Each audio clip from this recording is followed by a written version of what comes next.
Oke. Oke, kemudian, oke, jadi ini semua digabung, kemudian Ya. ditambah kerikil, itu disebut baru disebut sebagai beton. Oh, sebentar ya, saya ada tamu nih. Sebentar, sebentar, Iya, iya, lanjut Mas. Lanjut. sebentar, Aman. sebentar. Saya mesti ini sebentar ya. Aman, Mas. Halo.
Sorry, sorry.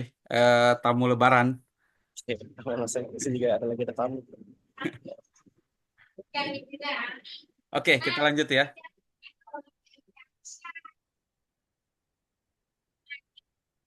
Kemudian teknologi beton ini semua pernah dengar beton normal kan yang umum ya. Iya. SCC pernah dengar? Kalau dengar tapi tidak tahu itu apa. Oke, SCC itu beton yang memadat sendiri. Badan Jadi sendiri. iya, jadi biasanya kan beton kan kita kasih vibrator ya buat pada saat pengecoran kan kita kasih vibrator. Nah, ini beton yang model ini dia cuman cuman di apa? Dituang, kemudian dia akan mengisi rongga-rongga tanpa perlu pemadatan. Kemudian ada beton serat. Pernah dengar beton serat? Iya, pernah. Pernah. Beton serat tuh dia intinya beton normal tapi dia ada fiber, dia ada serat fiber, kadang ada fiber, kadang pakai steel. Jadi fiber steel, jadi kayak besi, potongan-potongan besi kecil. Itu tujuannya untuk memperkuat gaya tarik apa tekanan tariknya dia. Jadi beton itu kan hanya mampu menahan beban tekan kan. Iya. Nah, beban tariknya kan kecil sekali, di bawah 5 MPa. Berarti sering dipakai di balok. Bagian balok. Nah, dibalok. Pengujiannya udah pasti dengan PIM. Iya. Kemudian beton berpori tahu? Beton berpori itu yang eh, kalau bahasanya akademis tuh pervious concrete. Pernah dengar? Pernah. Beton non pasir, beton yang nggak pakai pasir. Nah, itu saya beberapa kali bikin ya di Jawa Timur, kemudian di IKN juga kita bikin Saya teknologinya. saya juga lihat di Instagram tak Mas. Oh ya? Iya. Karena saya follow Instagram Anda. Oh ya? Iya. Oke, oke. Saya nggak aware aja. Oke. Kemudian beton ringan. Beton Iya. ringan, oke lah. Itu beton yang density-nya di bawah 2 ton, gitu. 4 kali. Kemudian underwater concrete pernah dengar? Ya, beton yang ngecor di dalam air. Kemudian masih banyak lagi lah teknologi-teknologinya yang berlanjut. eh oke, yang berikut ini untuk pengerjaan beton. Beton sebetulnya urutannya seperti ini. Kita punya material, kita lakukan pemeriksaan lab yang biasanya dilakukan sama anak-anak lab ya, ngetes material, berat jenis dan segala macam. Dari situ baru kita bisa bikin mix design. Sesudah kita bikin mix design nggak selesai sampai situ. Kita harus uji coba dulu nih mix design kita. Kalau uji cobanya nggak berhasil, balik lagi ke sini. analisa lagi, bikin lagi mix desainnya sampai berhasil baru bisa kita produksi. Ini saya singkat-singkat aja, kan harusnya ini udah familiar lah. Kemudian, oh ini proses produksinya ini kita lewatin aja. Ini umum, ini juga metode pengecorannya umum, pemadatannya juga saya rasa umum lah ya. Curing, kering, paham lah ya. Oke, kita lewatin. Untuk bikin beton ini semua harus masuk kriteria masuk apa ya? Masuk dalam yang harus dipertimbangkan. Kita kalau bikin mix design kita harus pertimbangkan workability. Workability bicara tentang kemudahan diaplikasikan. Bicara tentang strength harus dipertimbangkan, yaitu ya biasa kita uji dengan kuat tekan itu atau kalau balok kuat tarik. Kemudian durabilitas, durabilitas ya masa layannya dia. Berapa tahun kalau dirancang 10 tahun ya paling tidak dia baru rusak di 10 tahun.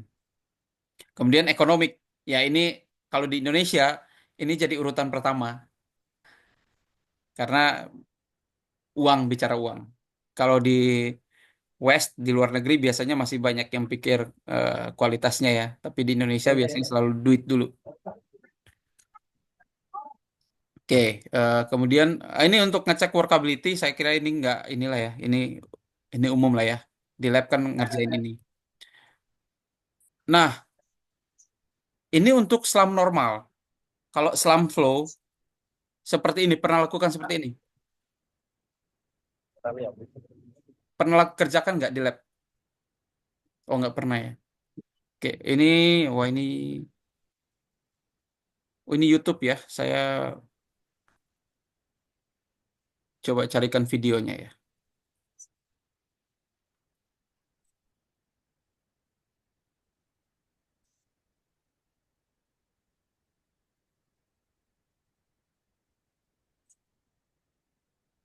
Oke, kita lihat sekilas ya.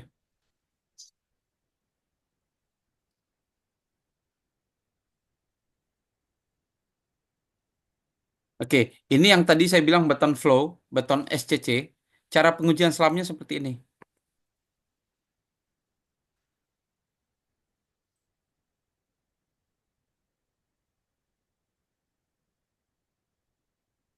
Itu dia. banyak yang dicari. Ketawa.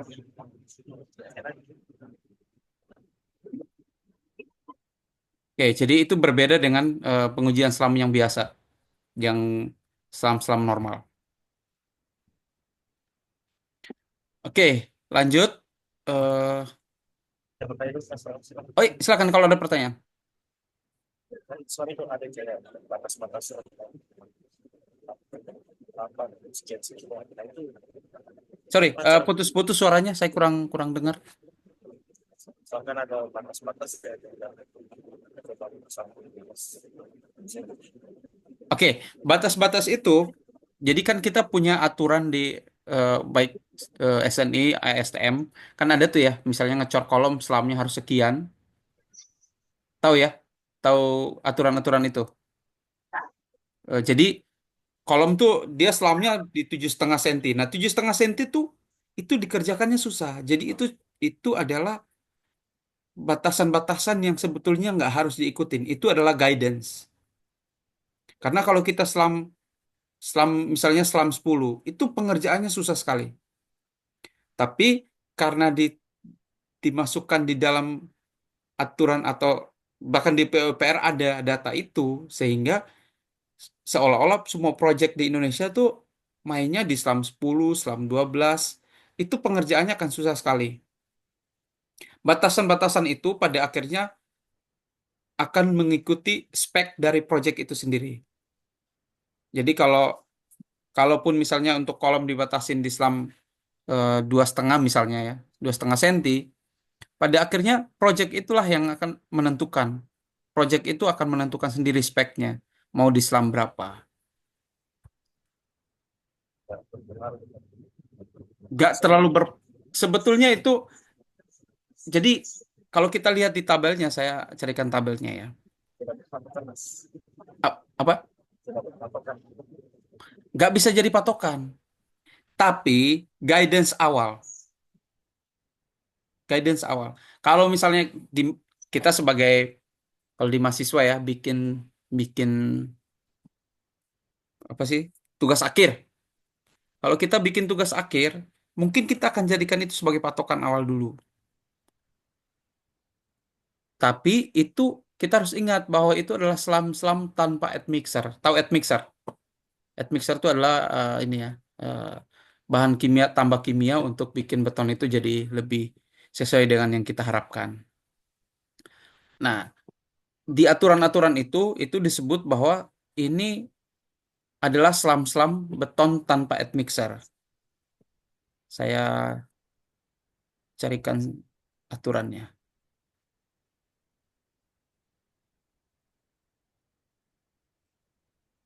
Nanti sesudah ini nanti kalau misalnya tanya-tanya misalnya eh, aturan ini ada di SNI nomor berapa, saya nanti bisa kasihkan.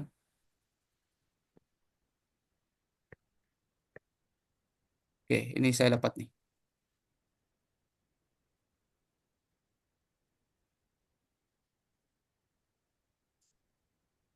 Oke, kita lihat di sini ya. Nah, ini dia judul tabelnya. Nilai SLAM yang dianjurkan untuk berbagai pekerjaan konstruksi yang dianjurkan. Pondasi beton, beton bertulang atau dinding dan pondasi telapak. SLAM maksimum 7,5 cm, minimum 2,5 cm. Ini SLAM yang susah sekali dikerjakan. Apalagi kalau manual. Kental, kental sekali. Misalnya untuk kolom, SLAM maksimumnya 10 cm. Ini pengerjaannya susah, susah sekali. Nah, kemudian ini ada tanda ini ya. Selam dapat ditambah bila menggunakan bahan tambahan kimia. Artinya selam-selam anjuran ini adalah selam-selam untuk beton tanpa bahan kimia. Karena kalau kita untuk mencapai selam lebih dari ini tanpa bahan kimia, itu harus airnya harus banyak. Kalau airnya banyak, itu artinya eh, kuat tekannya tidak akan tercapai. WPC-nya jadi terlalu tinggi. Itu kuat tekannya jadi tidak tercapai. Ini ada di SNI 7656 2012. Di ASTM juga. Di ACI juga ada. Di SNI 2834 juga ada data ini. Nah, kita di project-project eh, itu banyak sekali termasuk IKN ya, banyak menggunakan selam-selam 12. Ada yang sudah selam flow. Pengerjaan-pekerjaan di IKN sudah banyak selam flow.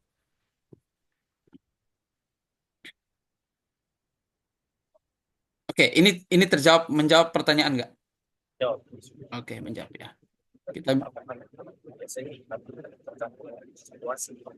betul tergantung dengan kebutuhan seperti apa yang dibutuhkan di lapangan gitu.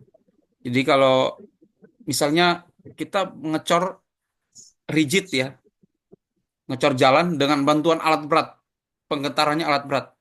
Kita nggak perlu pakai beton encer kan? Kalau pakai beton encer malah ngalir kemana-mana. Kita pakai beton kental. Tapi kalau udah pengerjaannya tenaga manusia, bahan bakarnya nasi kan, itu udah harus betonnya encer. Kalau nggak, tukang-tukang ngeluh, susah dikerjakan.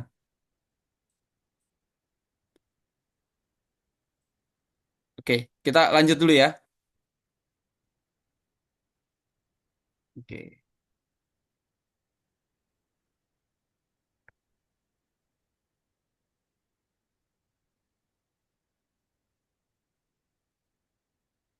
Oke, ini pengujian-pengujiannya.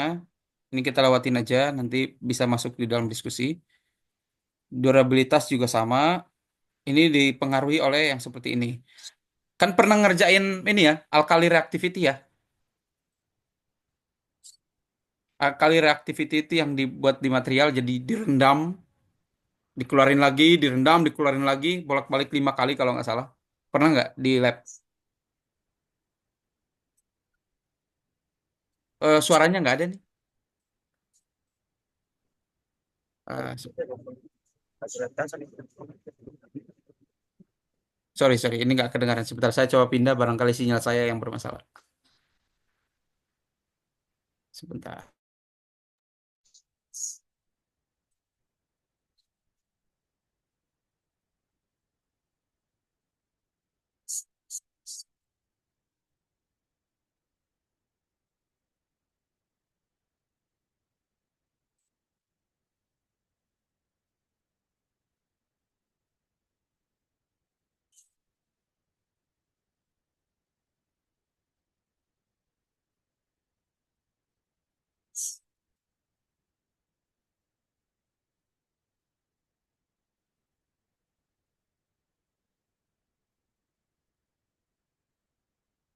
Bisa dicoba lagi?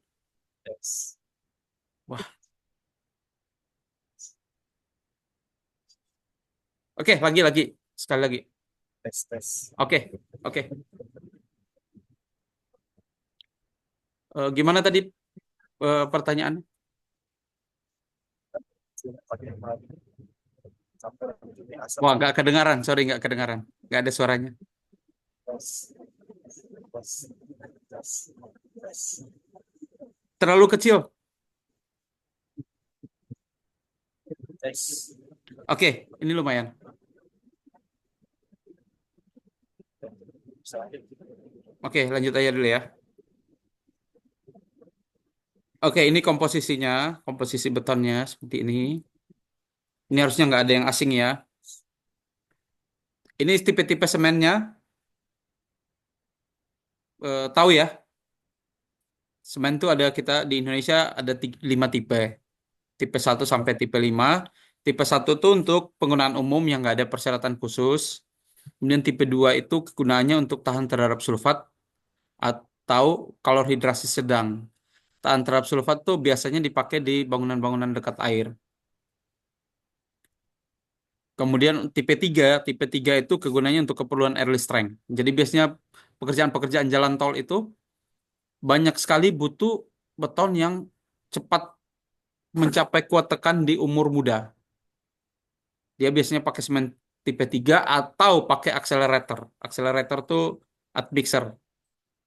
Kemudian tipe 4 dia hampir sama kayak tipe 2 tapi dia nggak tahan terhadap sulfat. Kemudian tipe lima untuk penggunaan project yang punya kadar sulfat yang tinggi. Misalnya bangun dermaga di laut. Itu biasanya orang lebih milih pakai semen tipe 5 kalau harganya masuk. Itu semen. Kemudian agregat. Agregat halus. Agregat halus ini pengertiannya harusnya nggak ini ya, nggak asing lah ya. Kalau ukurannya lebih kecil dari 4,75 mm itu disebut sebagai agregat halus. Mau itu dari butiran batu, mau itu dari apapun juga selain tanah ya. Kalau ukurannya lebih halus dari 4,75 itu kategorinya pasir, agregat halus. Kemudian agregat kasar, sebaliknya, kalau yang lebih besar dari 4,75 mm itu masuknya ke agregat kasar. Ini kita bicara agregat yang umum. Air, oke lah, air mungkin nggak terlalu penting. Cuman ini ada beberapa persyaratan. Persyaratan airnya kan ini ya, air yang yang bisa dikonsumsi manusia. Ini most likely tidak dipakai di Indonesia. Mahal jatuhnya. Kebanyakan biasanya pakai air limbah produksi atau air hujan. kalau Yang tidak bisa pasti. gimana? Kalau air laut tidak bisa. Air laut sangat tidak bisa karena dia dia akan bikin eh, sulfatnya jadi tinggi kan. Itu bahaya. Nggak bisa pakai air laut. Kadar garamnya terlalu tinggi. Berbahaya bagi hidrasinya semen. Kemudian eh, oke, admixer. Admixer ini ada beberapa tipe yang kita biasanya pakai di industri beton. Tipe A itu water reducing. Water reducing itu artinya dia mengurangi mengurangi penggunaan air. Misalnya tadi kita bicara selam kan. project kita mengharuskan SLAM 15 misalnya. Tapi kalau kita bikin desain untuk mencapai SLAM 15, kita nggak akan bisa pakai air yang sebanyak maksimum yang disyaratkan. Sehingga kita harus pakai admixer untuk mengurangi penggunaan air. Jadi kalau kita misalnya pakai airnya 180 liter misalnya ya, air 180 liter per kubik, kita tidak akan mencapai, misalnya tidak akan mencapai SLAM 15 sesuai yang dispesifikasikan. Maka kita harus tambahkan admixer. Opsinya dua, kita tambahkan air, di mana itu akan mengurangi kekuatan si beton, atau kita tambahin si obat admixer ini, water reducer. Ini jarang dipakai di Indonesia, jarang sekali. Kemudian tipe B, retarding. Retarding, harusnya ada R di sini. Oke, retarding. Retarding ini untuk memperlambat setting time. Setting time paham ya? Waktu Baik. mengikatnya beton. Jadi beton mulai mengeras, beton itu begitu mulai mengeras, itu dia masuk yang namanya initial setting. Kemudian sampai mengeras sempurna, itu namanya final setting.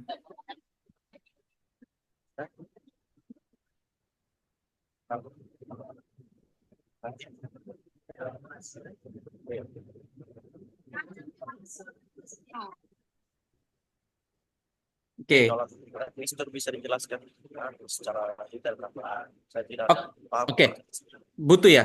Iya. Oke. Eh, jadi eh, tip oke, kita kita bicara yang ini dulu ya, yang tipe B ya. Tipe B itu retarder.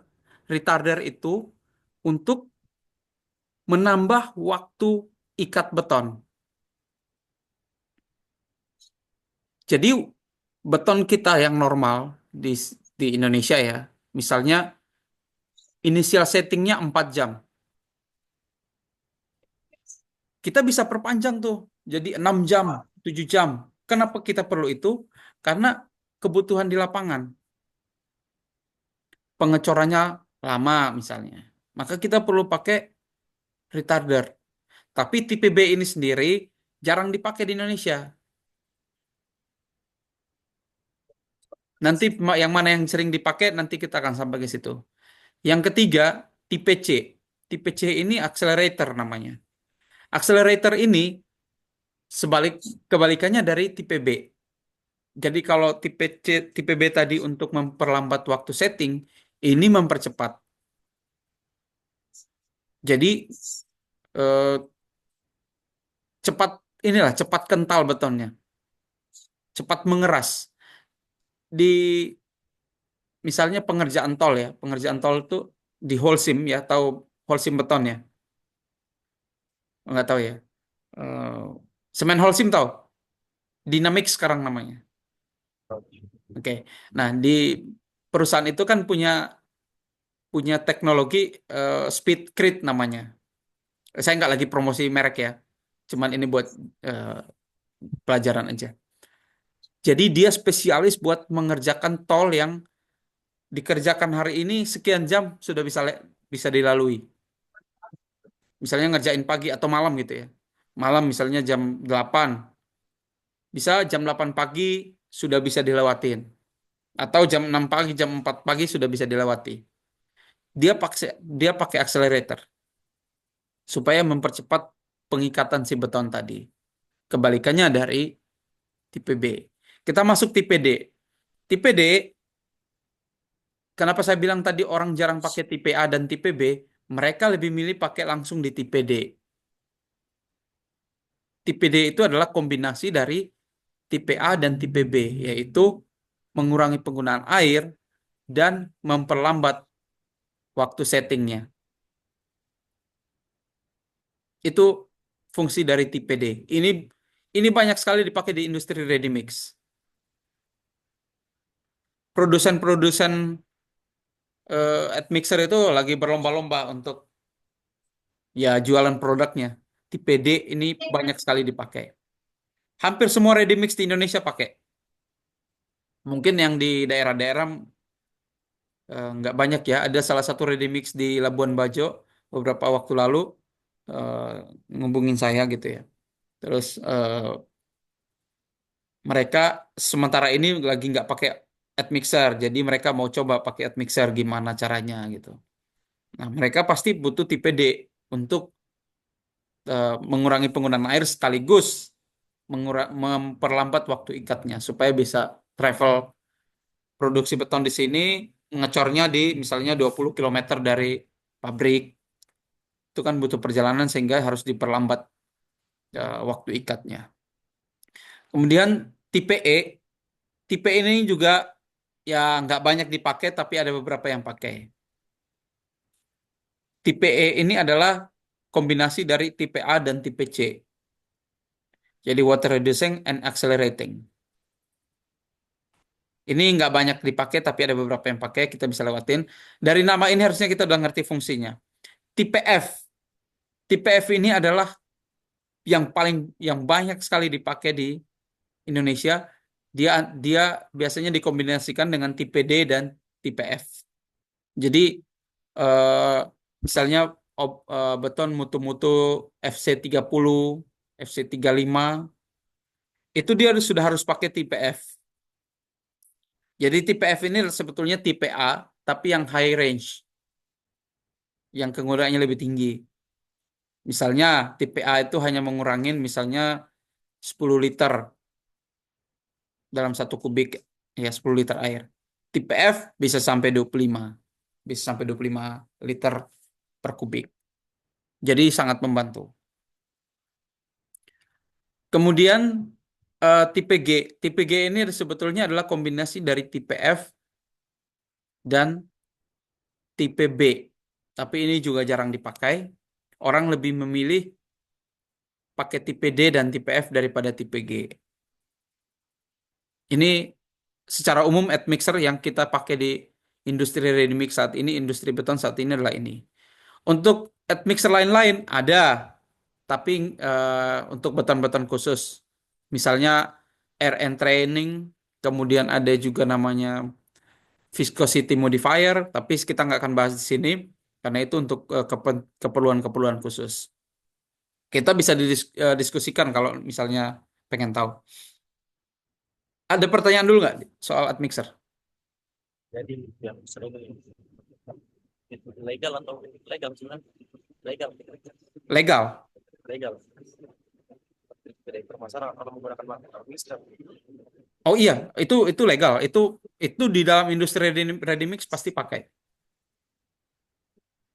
Terus kalau misalnya ada yang menggunakan administratif itu buatan curing perawatan itu Tetap perlu. Itu curing itu kan bagian dari sesuatu yang disyaratkan. syaratnya. Mm-mm. Biar terjadi ada airnya, mas. Betul, betul.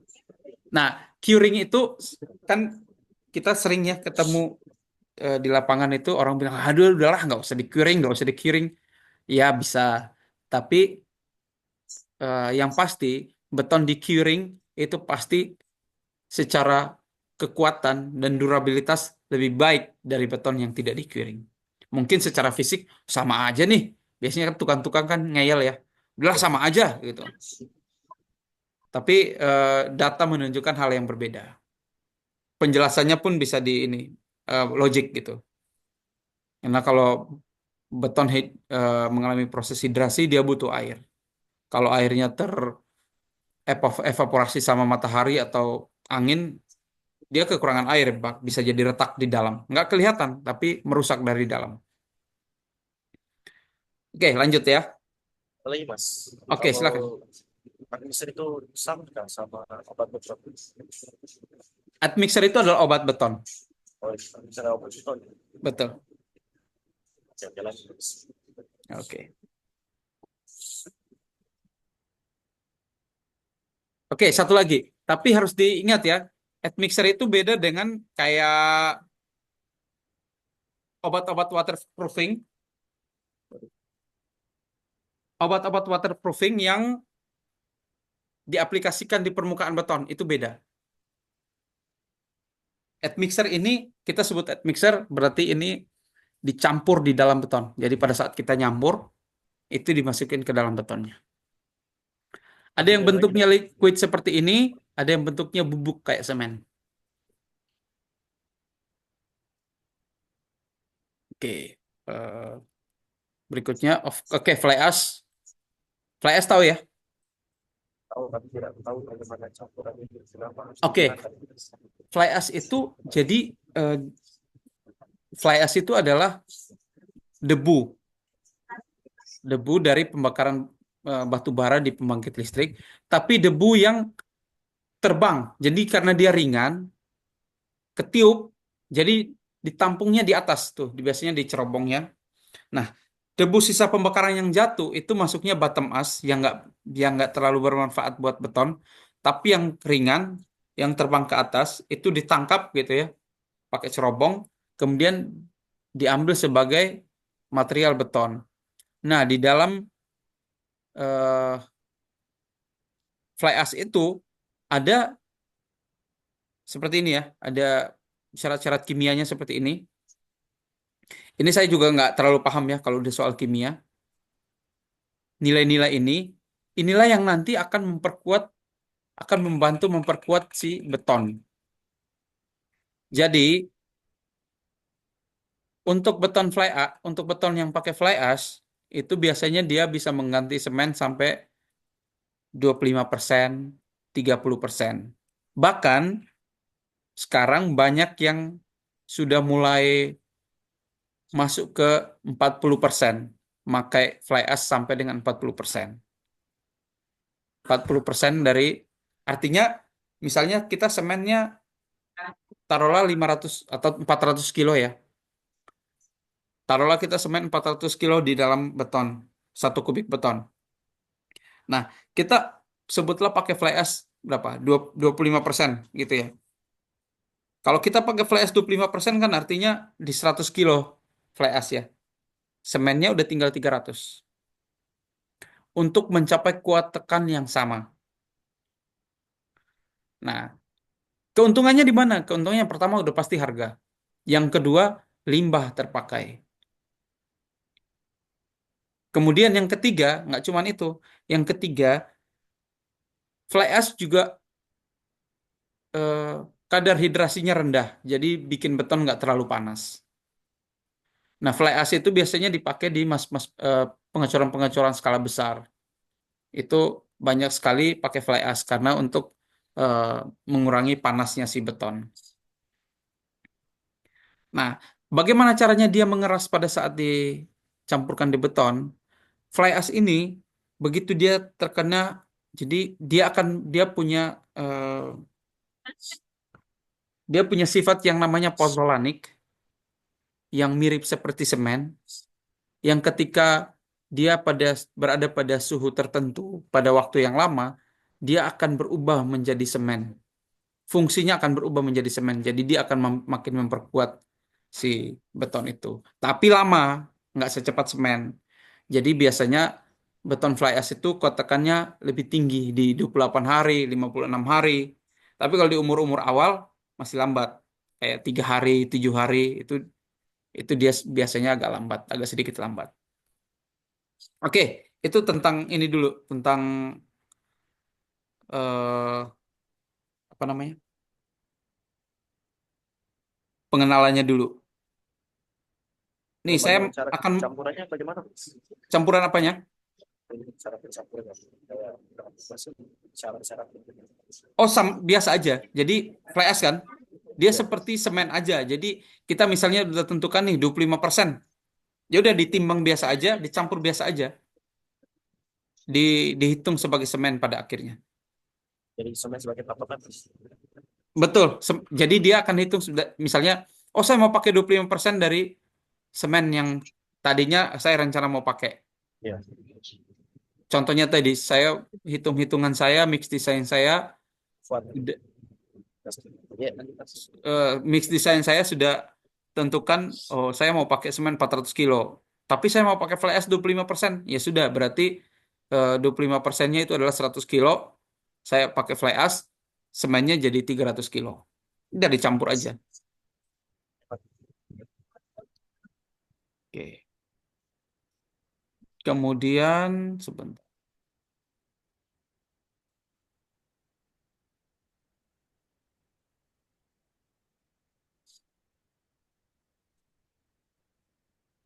Oke, kita akan masuk ke ini ya, pengetesan material ya.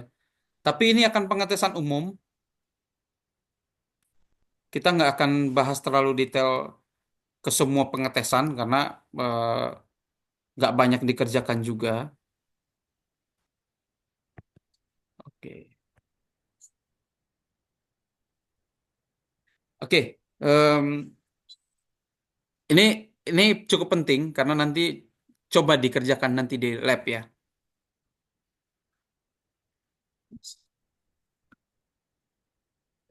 Kok nggak muncul ya? Oke, oke. Untuk pengetesan sendiri kita punya beberapa yang umum. Specific gravity and absorption. Specific gravity maksudnya berat jenis beserta dengan absorpsi. Absorpsi itu adalah kemampuan serapan air. Yang kedua namanya bulk density and void content. Ini dikerjakan di baik beton agregat kasar maupun agregat halus, sama seperti yang ini ya, berat jenis. Kemudian gradasi atau analisa ayakan ya, kalau di lab sebutnya itu ya. Ini dikerjakan di beton di agregat kasar dan agregat halus. Kemudian ada juga partikel yang lebih halus dari 75 mikron. Ini juga dikerjakan di agregat kasar dan agregat halus. Kemudian untuk agregat kasarnya sendiri ada ada yang namanya pengecekan soundness. Ini nggak terlalu banyak dikerjakan. Kemudian ada ngecek flakiness and elongation, maksudnya kepipihannya dia si batu. Kemudian ada pengetesan abrasi.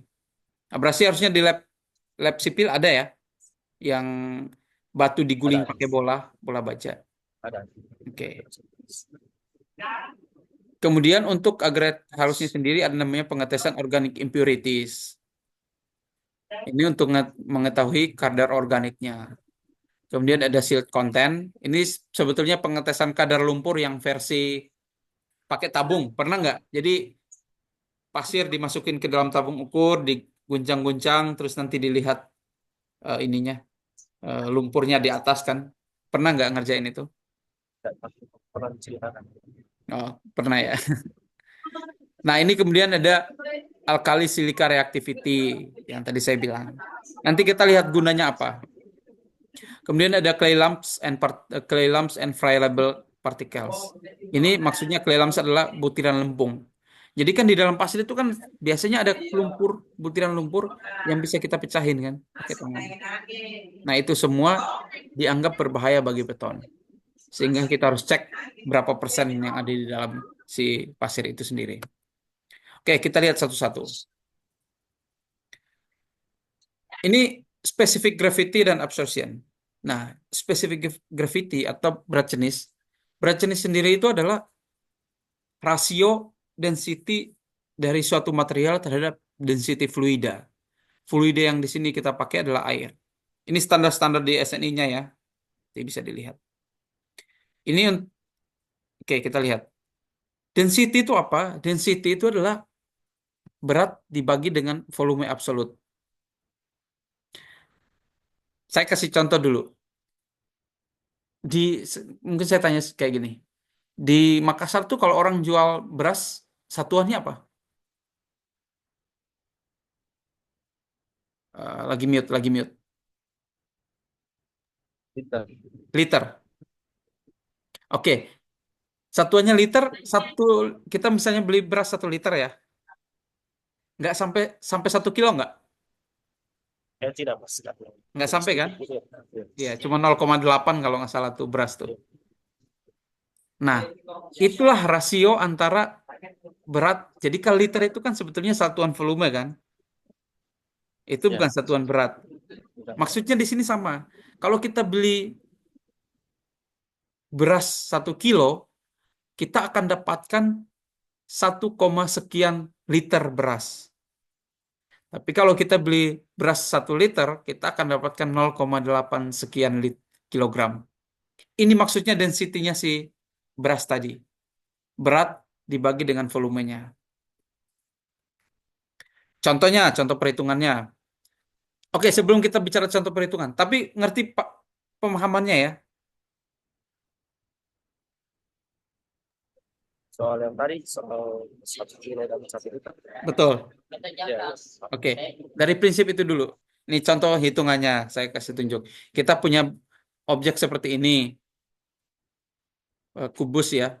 Kita punya kubus dengan ukurannya, anggaplah kita ketahui nih, volumenya 1 kali 1 kali 1 berarti 1 meter kubik. Contohnya beratnya 1.500 kilo, maka density-nya 1.500 dibagi 1. Kan berat dibagi volume kan. Kita dapat 1.500 kilogram per meter kubik. Nah, density-nya berapa? Sorry, berat jenisnya berapa? Kita bagi dengan density air. Air yang kita kenal saat ini density-nya kurang lebih di 1.000 kilogram per meter kubik, atau kalau kita timbang air 1 liter sama dengan 1 kilo.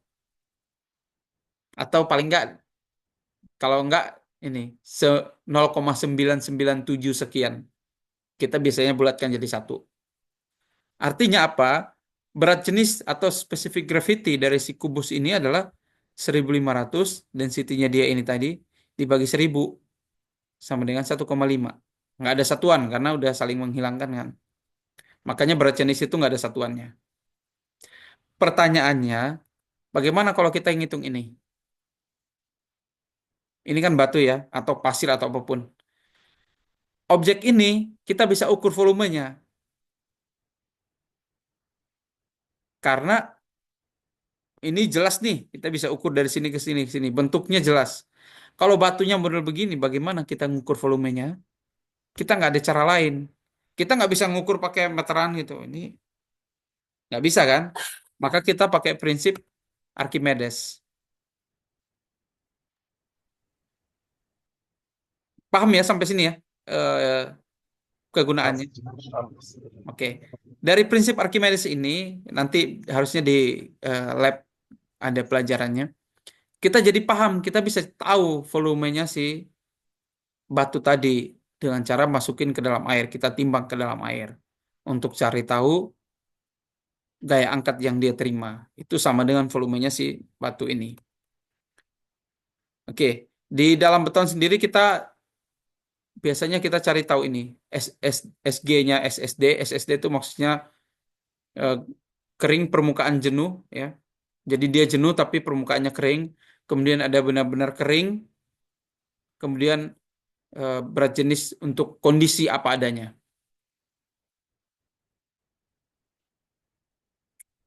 Kemudian untuk absorpsi.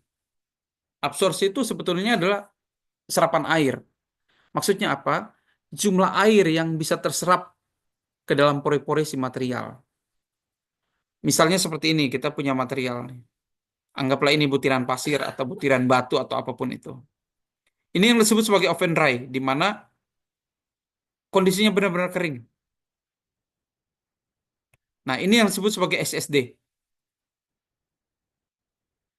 SSD ini adalah ini setiap pori-porinya yang terhubung keluar itu keisi air. Ini terisi air semua nih. Inilah kemampuan serapannya dia. Kalau ini namanya basah kondisinya. Kondisi basah ini artinya selain pori-porinya terisi air, permukaan si butiran material ini pun terisi air.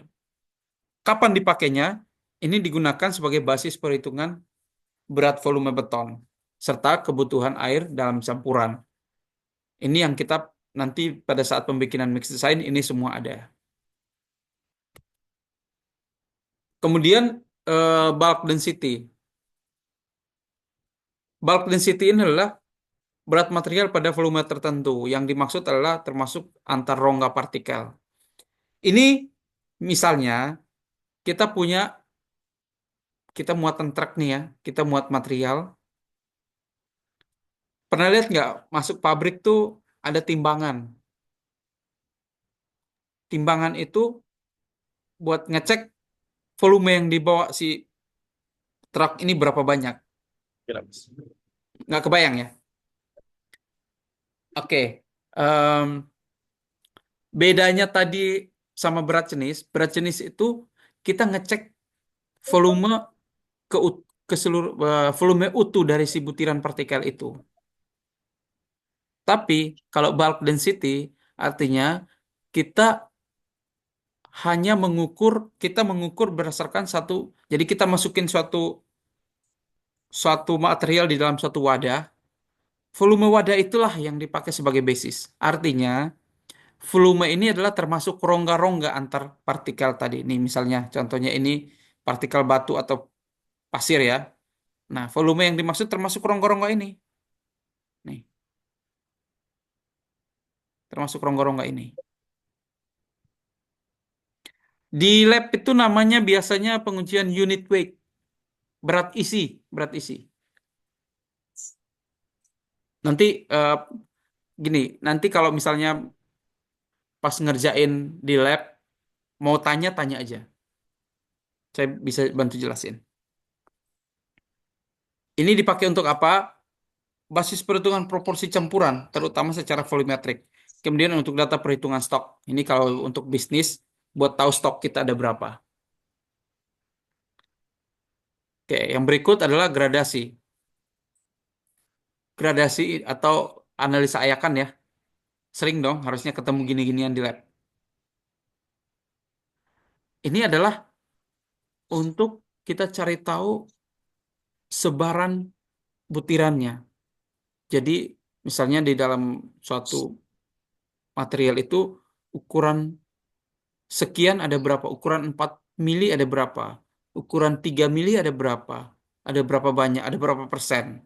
Terus ukuran misalnya 0,3 mili ada berapa, dan seterusnya, dan seterusnya. Kita lakukan dengan ini, analisa ayakan. Jadi ayakannya disusun seperti ini. Diganti.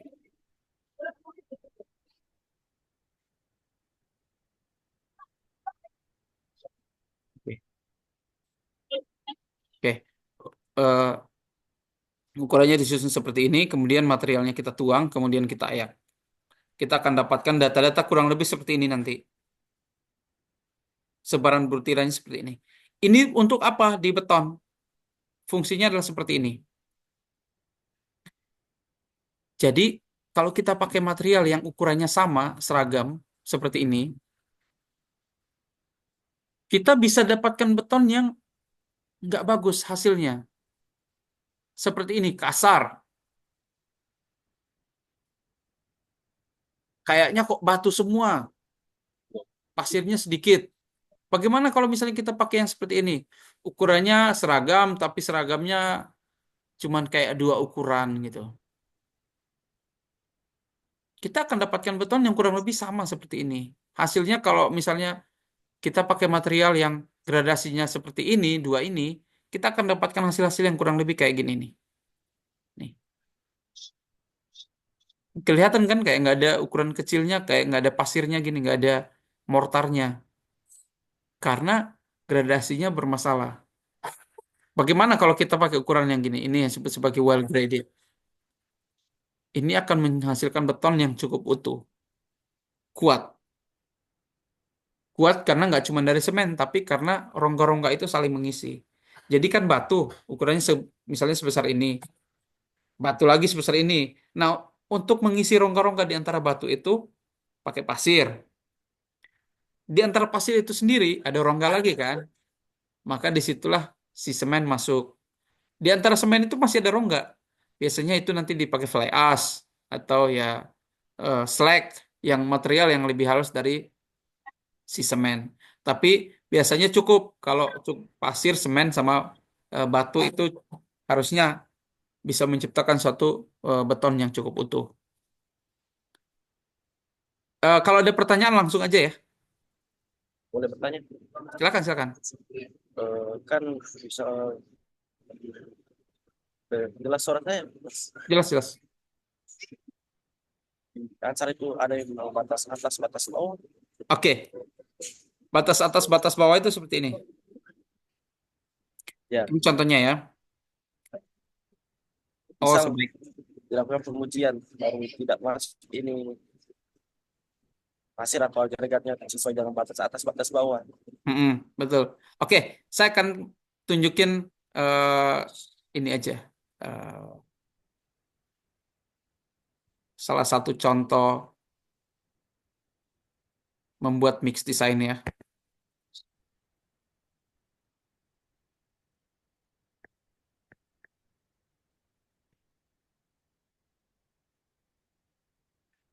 Bentar. Sebentar saya cari dulu filenya sebentar.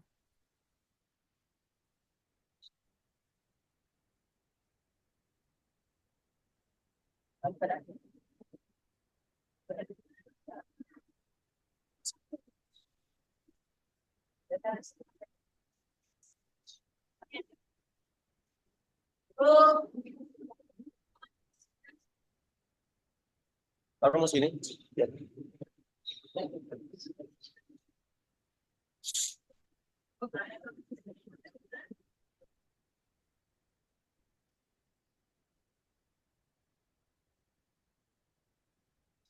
Oke, nemu.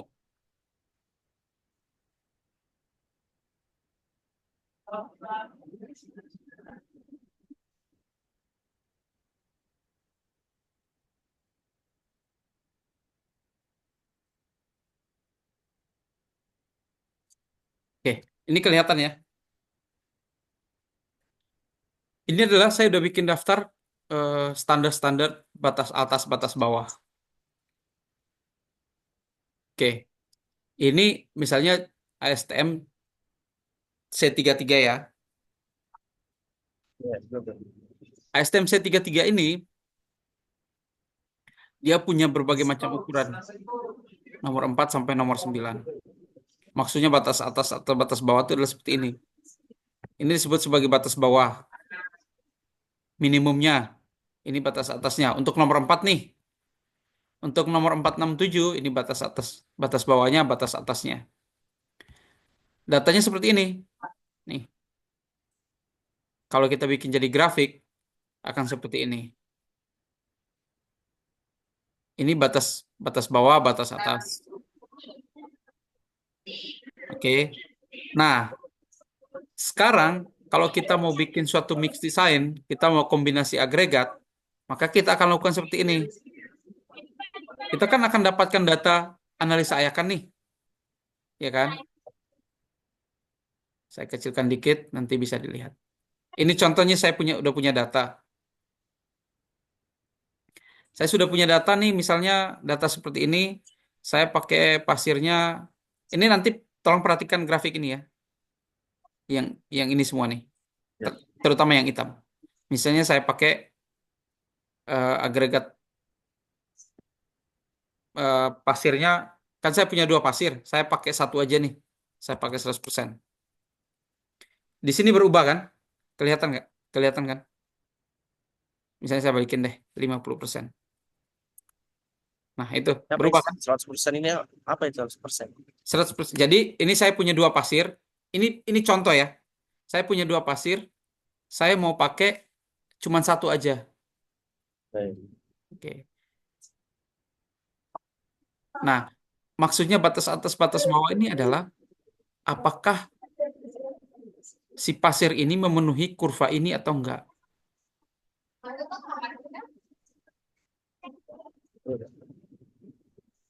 Ini kalau dalam kita bikin beton. Bagaimana kalau kita ngetes materialnya sendiri? Pengetesan materialnya sendiri, ini saya coba tunjukin formnya sebentar.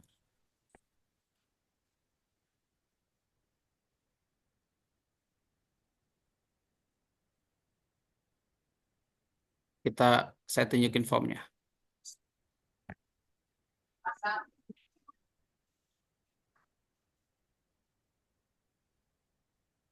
Oke, ini contoh ya.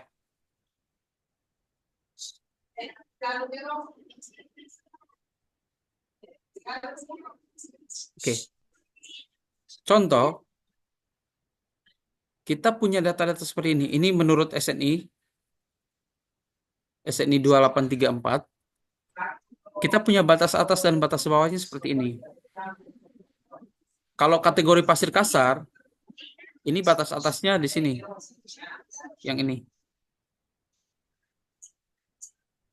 Ini batas bawahnya. Oh, sorry, kebalik. Ini batas bawah, ini batas atasnya. Pasir sedang segini, seperti ini. Pasir agak halus seperti ini. Oh, jadi ada Pasir empat. halus seperti ini. Silakan. Jadi ada empat. Betul, ada Empat zona. empat zona, betul. Nah, zona pasir kasar, zona pasir sedang, seterusnya. Tapi kalau ASTM, dia cuma punya satu. Nah, contoh, misalnya saya masukin nih, eh, katakanlah pasir satu ya. Nih, pasir satu seperti ini. Misalnya, kita berhasil dapat data, eh, saya kasih contoh, saya lihat hasil pengetesan internal saya. Coba ya.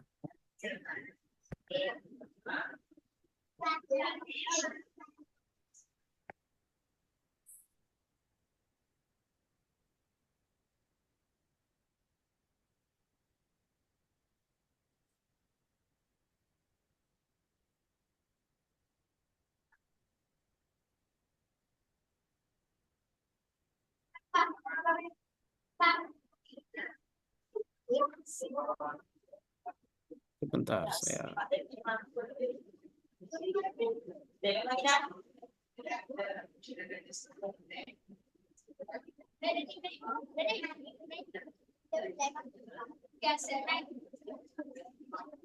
Oke, ini saya punya data dari hasil pengujian yang saya lakukan. Misalnya saya dapat data ini. Contohnya ya, saya dapat datanya seperti ini. Yang tertahan di setiap ayakan sekian. Saya analisa, saya hitung-hitung, lalu saya akan cari ini ya. Ini yang kita cari. Kumulatif pas, ya, kumulatif passing. Tertahan itu mas, obat tertahan. Ini tertahan. Ini 1.700, udah harus 1.500 mas. Ini 1.700 dari total semua material yang saya pakai. Kalau tidak harus 1.500. Oh, di atas itu mau apa-apa, nggak harus 1.500. Ini karena kebetulan ayakan saya besar, jadi saya pakai di atas 1.500. Intinya adalah ya harus kita timbang di awal. Tapi jangan 1.000 juga, karena kalau 1.000 terlalu sedikit. Kecuali kita pakai ayakan yang kecil sekali.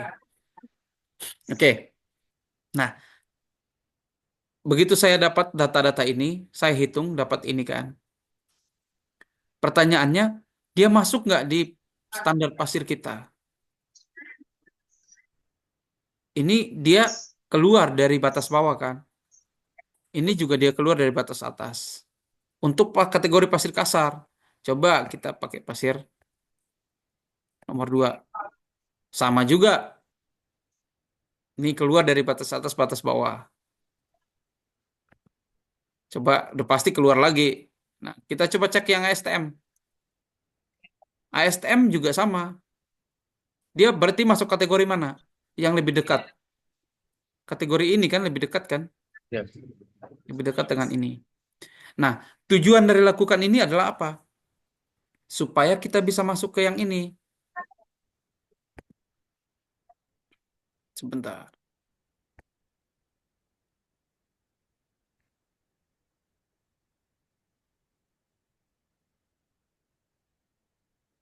Supaya kita bisa masukin ke sini.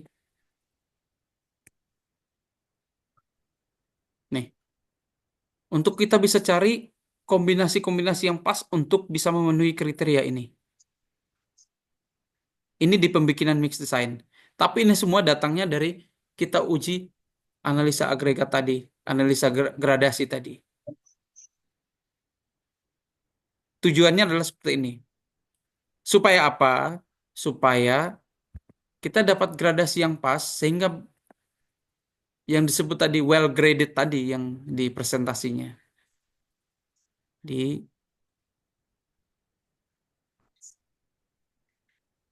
Sebaiknya saya share screen aja. Kalau urutan saringan sendiri mas, itu saya pernah dengar harus pakai saringan 40. Nah, Untuk apa? urutan saringan harus menggunakan saringan nomor 40 tidak? Oke, saringan nomor 40. Saringan nomor 40. Besar sekali itu sering nomor 40. Untuk beton normal sendiri, ini urutan nomor ayakan yang kita biasanya pakai. Ini untuk pasir, ini nomornya. Oh ya. Oke. Di atasnya ada, ini kan 38 inch. Di atasnya ada 3/4. Oh, di atasnya ada 1/2. Terus ada 3/4. Saya kasih tunjuk aja.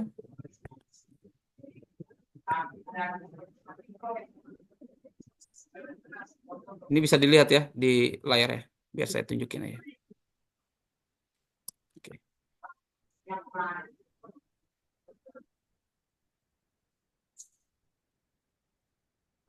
Kok nggak muncul ya?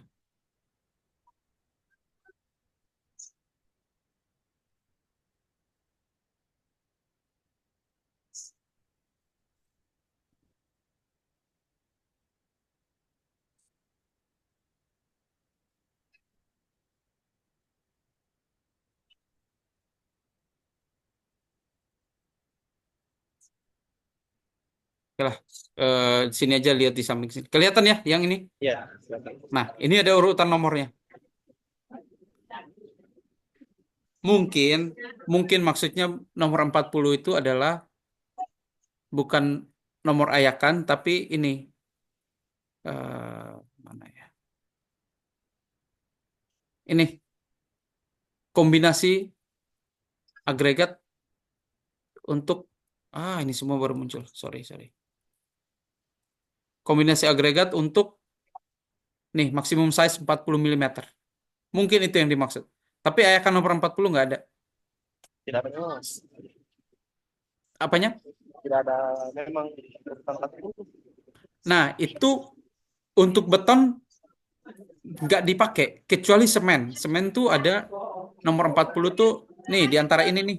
Kalau ayakan tuh ini 35 dan 30 dan 50 tuh ada ayakan 40, tapi nggak pernah dipakai di beton mengecek material. Biasanya di semen. Semen tuh ada ayakan khususnya. Oh, saya baru ingat mas. Itu pernah disuruh ke LPA, tidak salah LPA. Oh, 40 MPa. LPA mas, LPA. LPA. Iya. Mungkin maksudnya ini. Kalau ayakan nomor 40 tuh aneh. Itu aneh. Orang beton nggak kenal itu. Ini Karena mungkin maksudnya ini. Maksimum size 40. Jadi di SNI kita punya tiga data ini, maksimum size, maksimum ukuran 10 mm, 20 mm, dan 40 mm. Mungkin maksudnya ini. oh, mas, kalau nggak salah itu pernah material masuk itu eh, material untuk LPA. LPA, material untuk LPA. Iya. Lagi kunci analisa saringannya hari dikasih masuk saringan 10 dan saringan 40. Oh, Jelek. saya nggak familiar tuh. Itu mungkin bukan buat beton kali ya? Bisa untuk LPA. Beton LPA. LPA. Saya coba cari ini. Anu yang dasar jalan mas sebelumnya aspal. Oh, ini. Oh, kalau jalan, lapis fondasi agregat itu jadi sebetulnya itu kan pondasi saya kurang familiar ya kalau untuk sub base dan base-nya jalan kan. Nah, tapi itu bukan beton, Iya bukan betul. bukan beton. Itu ukurannya beda lagi. Itu yang besar-besar kan. Batunya ukuran Iya, 5 cm sampai 7 cm. Nah, itu bukan beton. Jadi kalau sirku, di beton nggak sirku. ya, di beton nggak kenal itu. Di jalan Kira, spesifikasinya ada. Ya, itu benar, itu benar. mas. Biasanya kan disebutnya agregat A, agregat B kan. Ya, agak Ya, agregat A, agregat B. Tapi itu di jalan. Untuk beton, jarang pakai material sebesar itu. kira nggak boleh pakai memang kayak Iya, iya, benar, benar. Ya, itu benar kalau gitu. Saya kira dari tadi ini dengar soal beton. Kalau beton nggak pernah. Oke, ini soal gradasi paham ya? Kita balik ke sini. Eh, Oke, ini akibatnya kalau kita punya gradasi yang jelek ya bisa jadi seperti ini dapatnya. Betonnya jadi jelek seperti ini. Kemudian apalagi kita punya Ini material lebih halus dari 75 mikron. Akibatnya seperti ini, bisa dilihat dari gambar aja harusnya. Kita bisa lihat, kalau kita punya material yang kadar lumpurnya tinggi, kita akan dapatkan hasil yang seperti ini.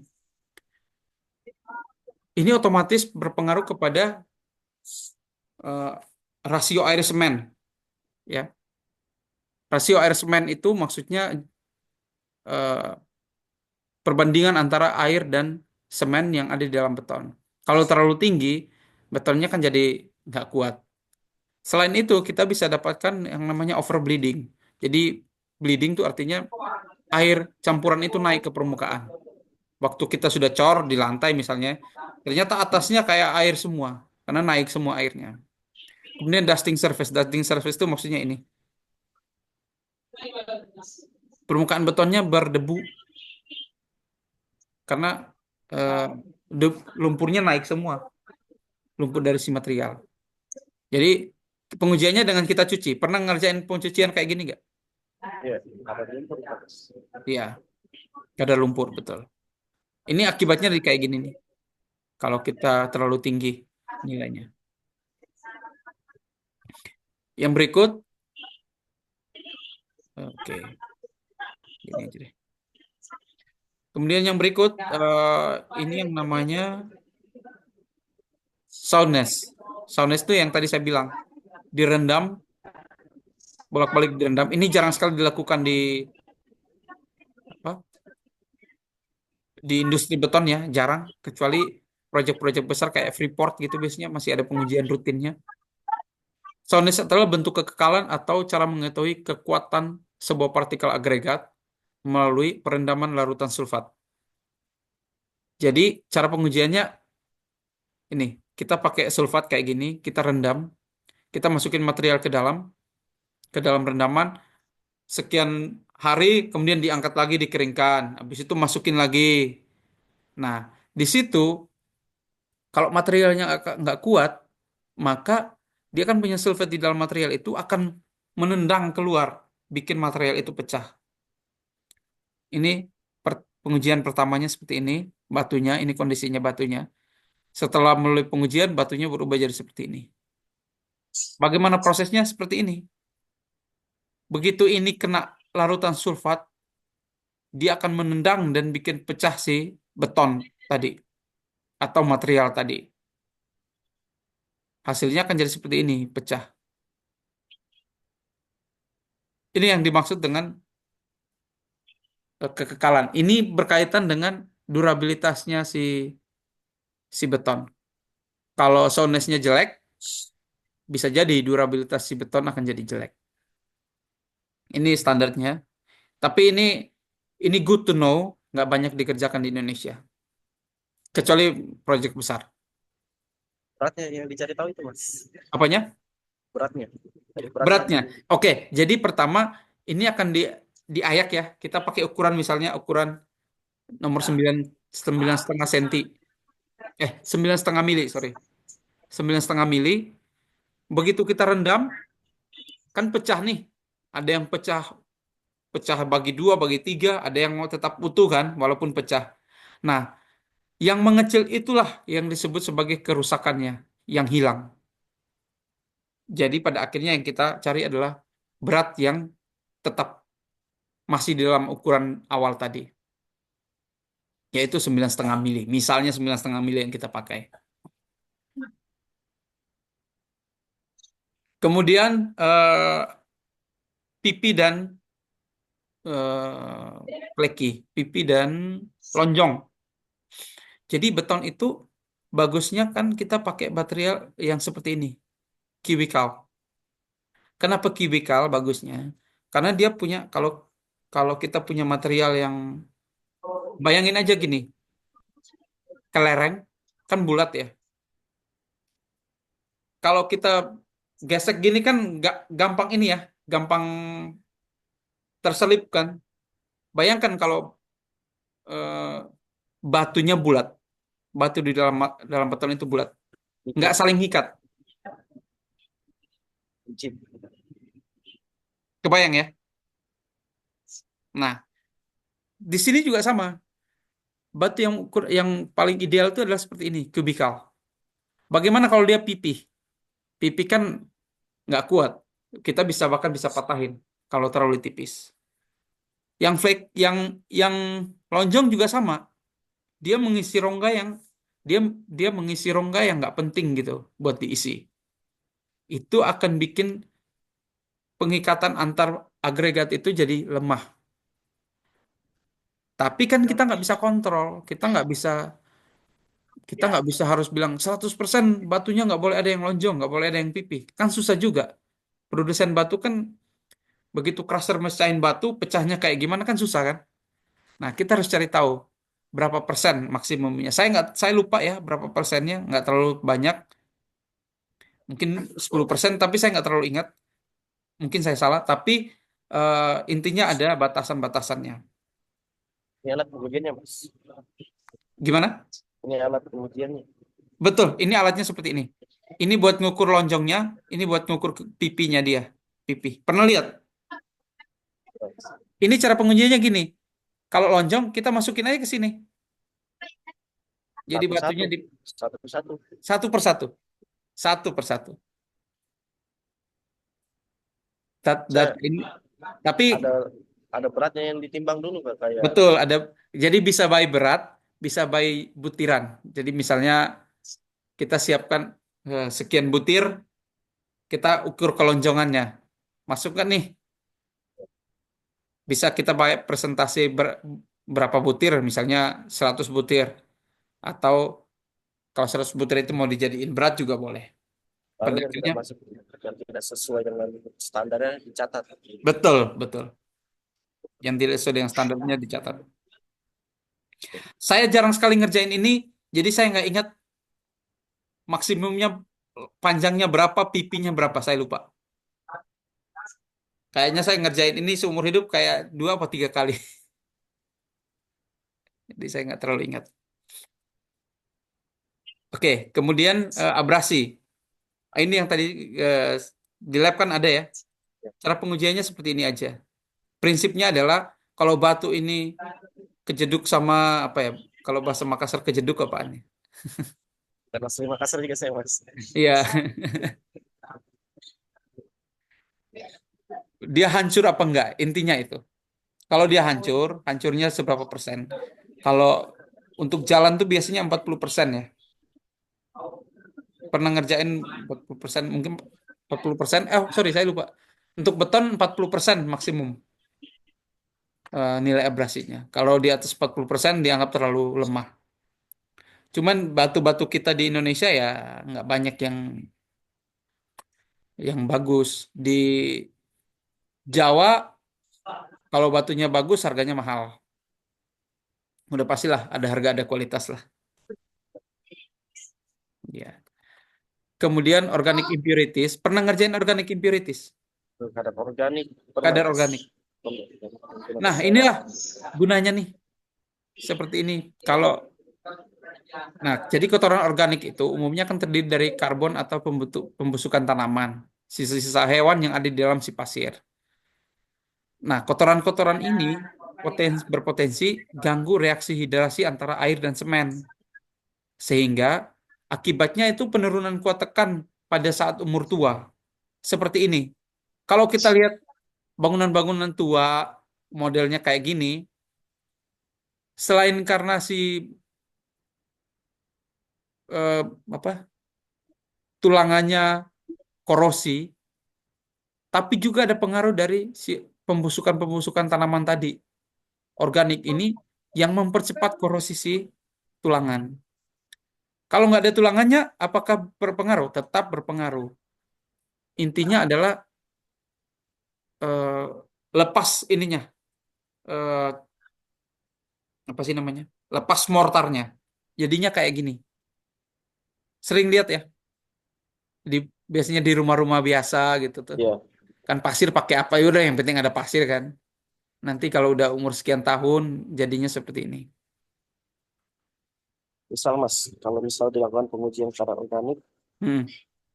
baru didapat itu hasil buruk nih, Hmm. buruk. Terus bagi solusinya tetap dilanjut kah? Solusi itu Bata-bata kombinasi, kombinasi dua pasir.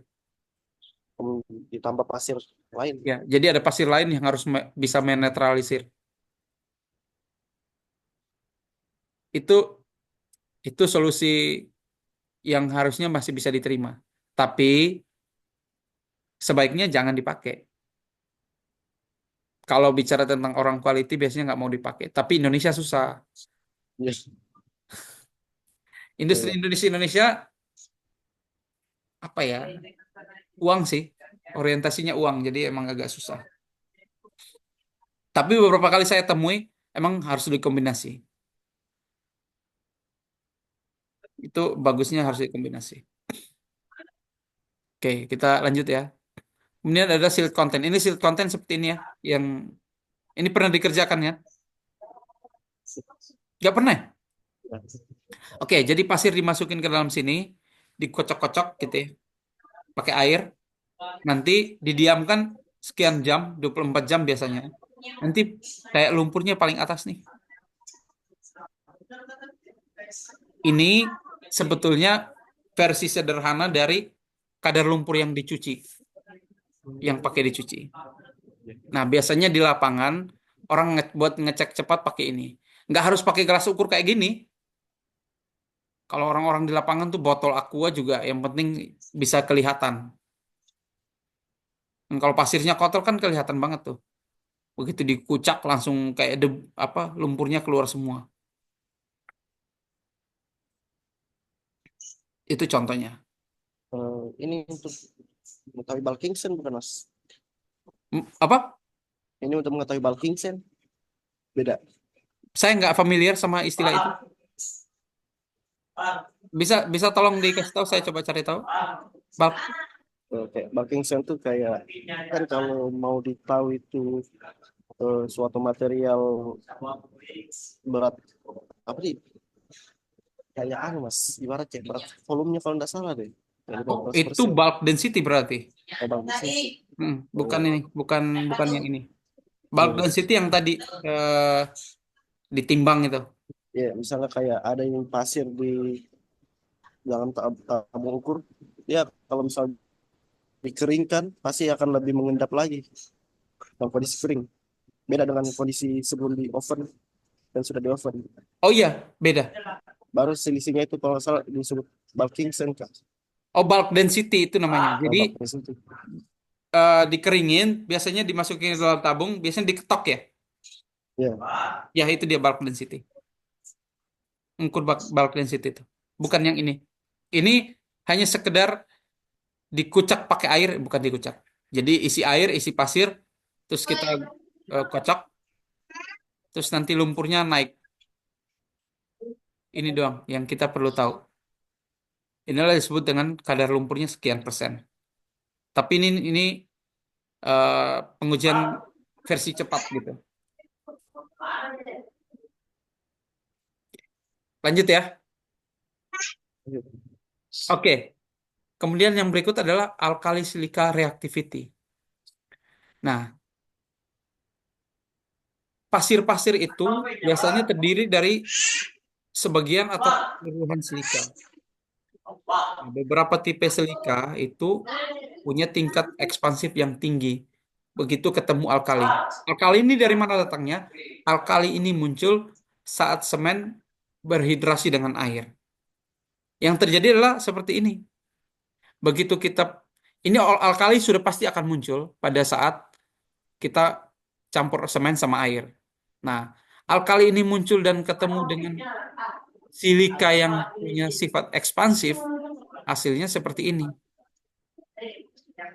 Ini harusnya kita bisa sering lihat ya di bangunan-bangunan gara di dermaga sering lihat ya.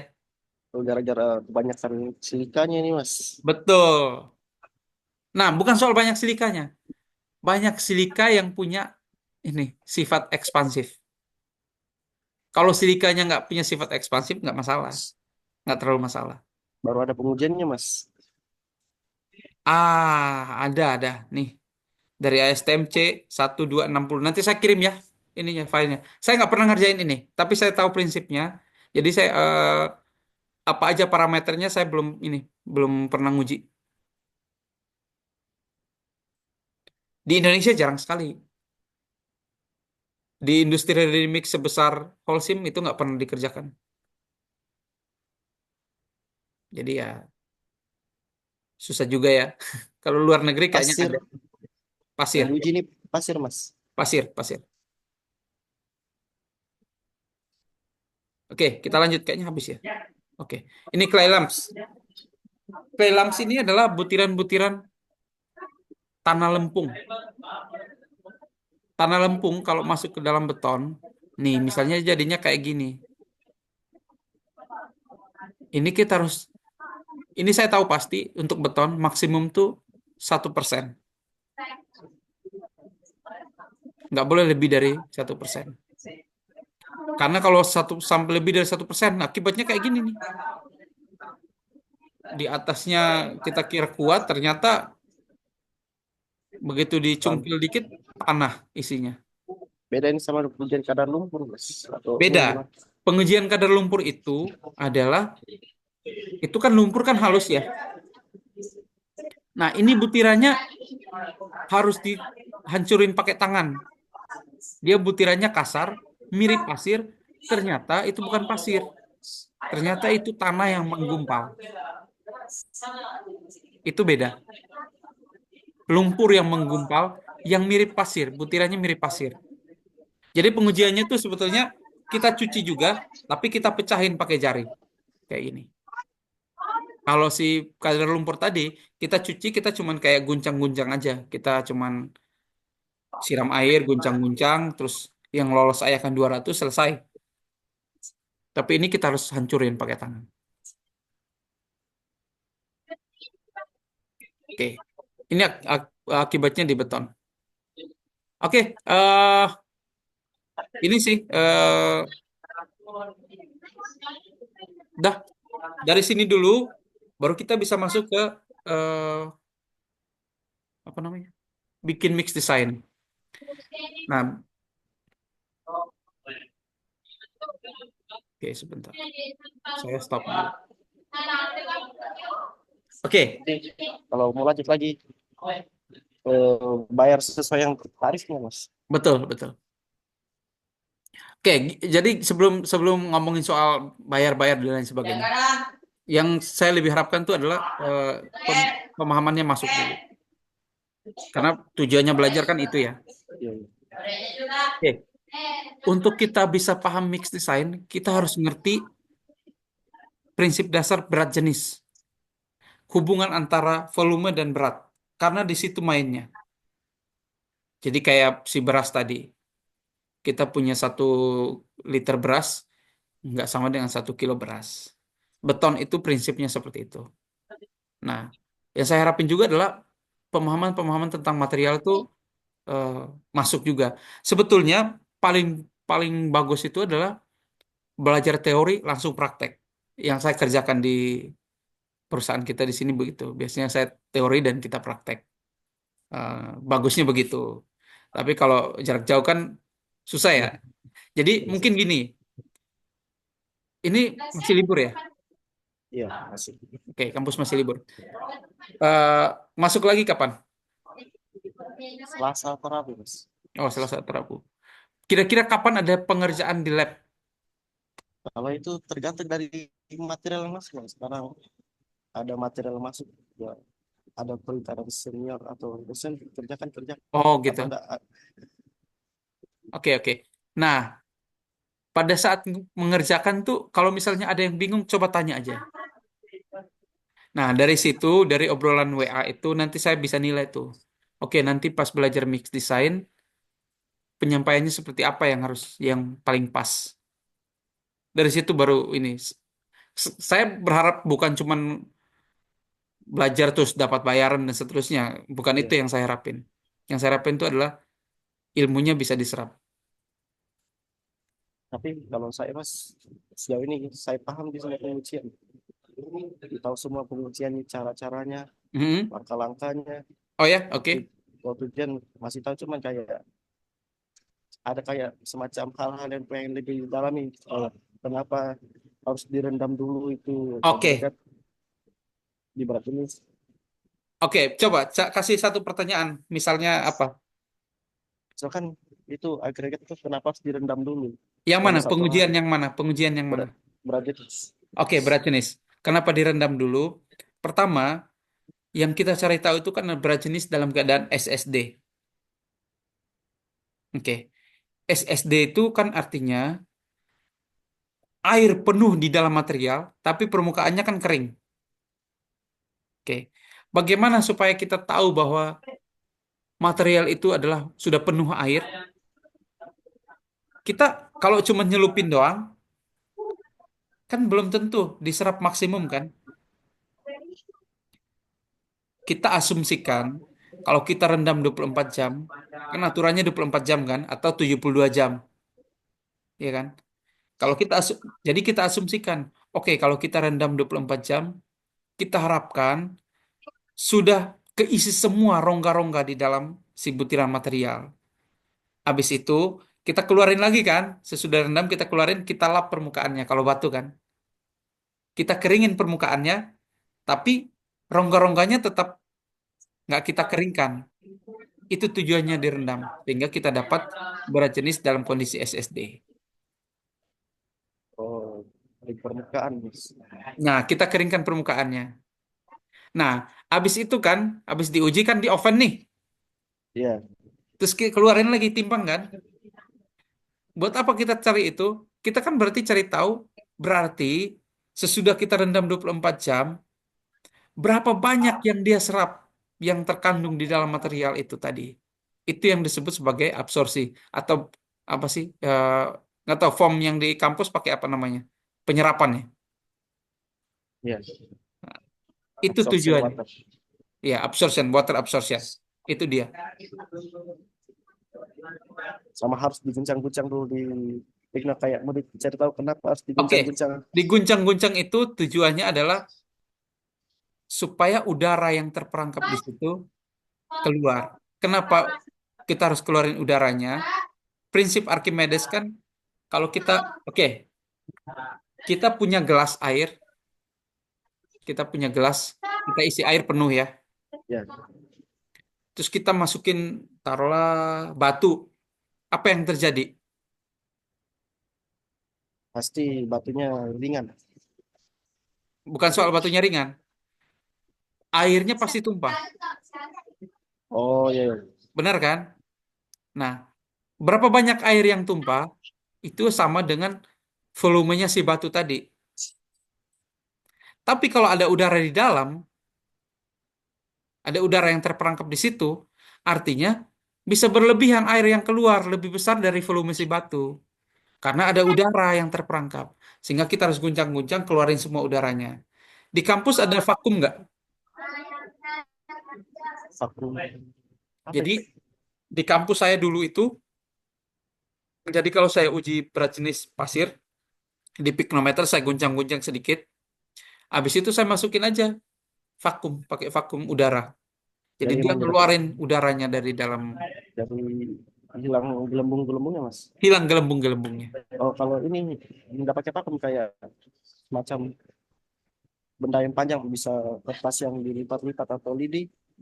Nanti kan ada di ujung pikno itu semacam gelembung-gelembung itu yang nanti dibersihkan, Mas. Oh, itu hanya permukaannya aja. Tapi ini kita akan narik semua. Jadi kan itu hasil dari guncang-guncang, ya kan? Iya, Begitu kita guncang-guncang, terus eh, udaranya naik, iya. kan nyangkut di atas kan? Dia Biasanya nyangkut di itu akan atas. hilang. Itu Oh, nggak apa-apa. Itu sebetulnya masalahnya kalau kita ambil pakai lidi atau pakai apa, iya. airnya ikut keambil. Nah, itu biasanya saya abaikan. Yang penting nggak ada udara terperangkap di antara material. Itu yang lebih Oh, penting. iya. Itu yang lebih penting. Nah, di kampus saya dulu pakai vakum. Jadi dia narik semua udaranya keluar. Iya, iya.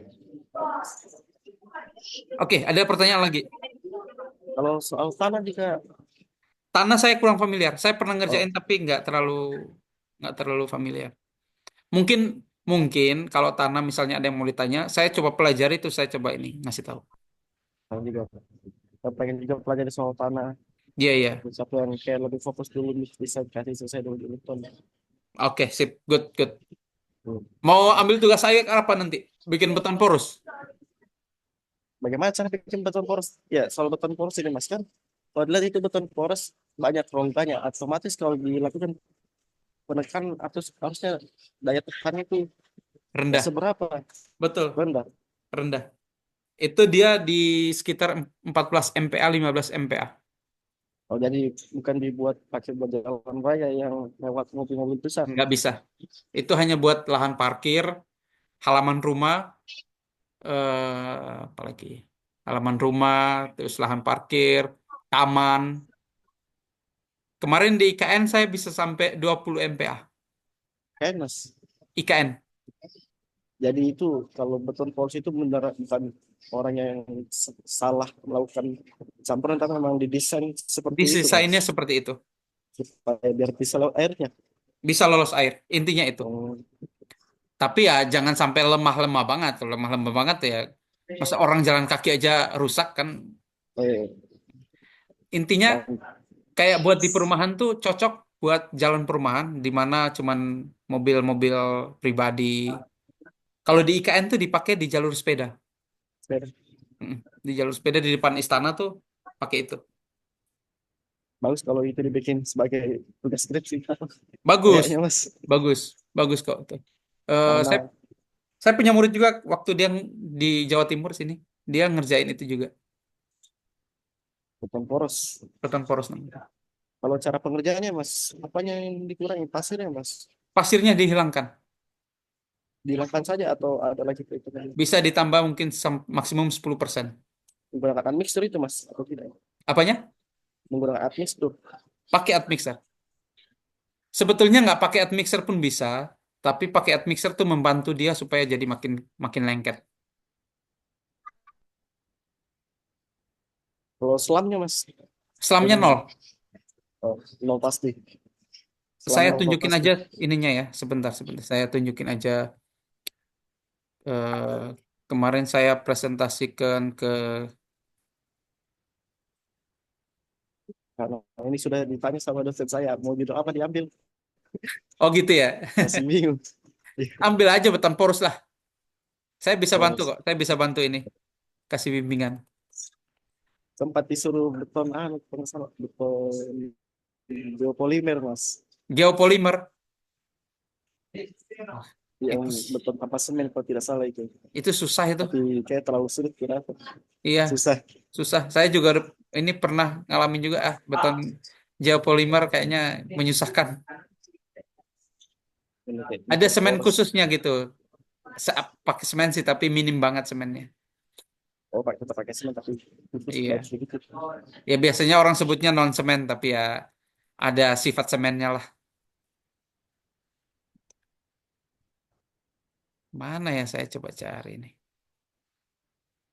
Sebentar ya. Saya Ya, tunjukin cara pengecekannya.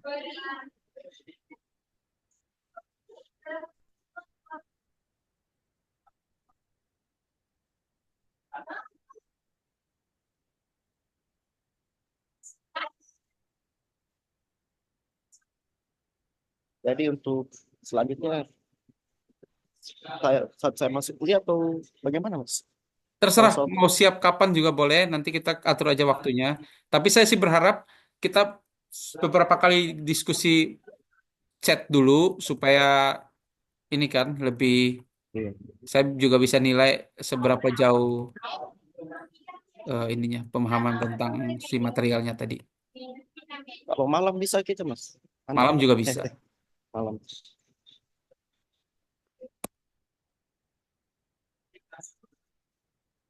Sebentar ya saya coba.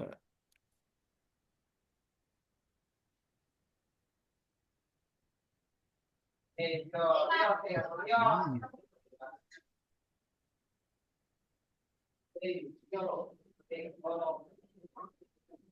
Ya, bentar dulu kak. Oke. eh, Sudah kemana pakai baju baru? Kemana?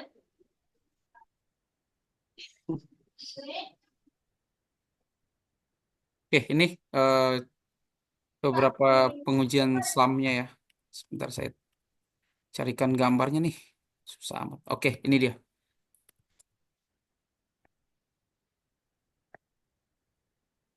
Oke, sekedar tambahan nih. Beton poros, cara nguji selamnya, yang kita sebut selam itu begini.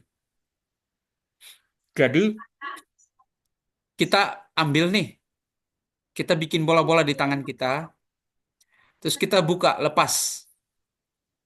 Kalau dia masih bentuknya begini, ini artinya terlalu kering.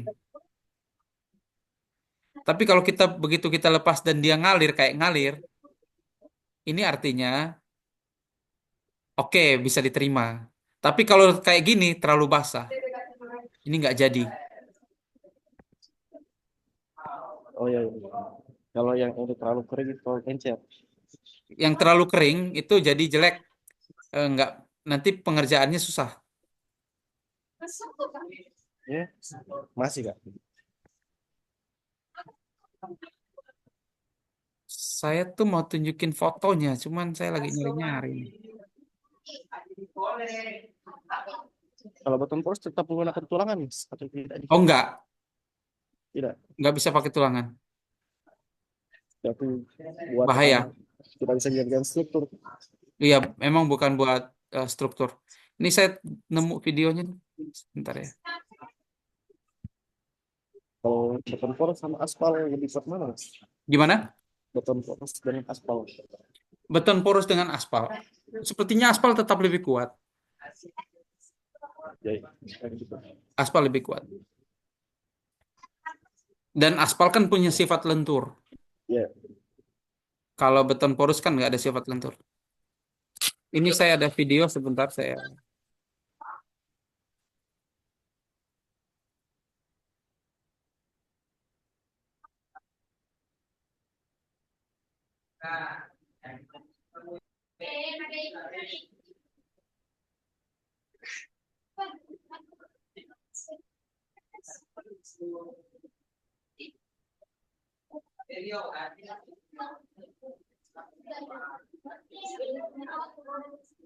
Oke, ini saya tunjukin videonya ya.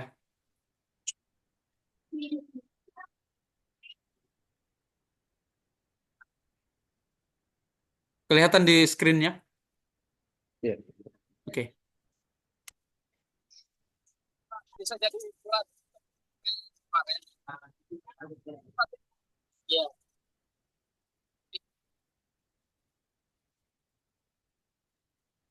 Oke. Tetap masuk lagi dia. Siap, siap.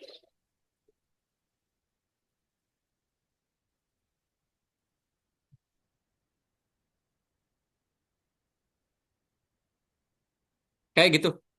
Kalau begitu Pengecekan, pengujian selamnya. ya.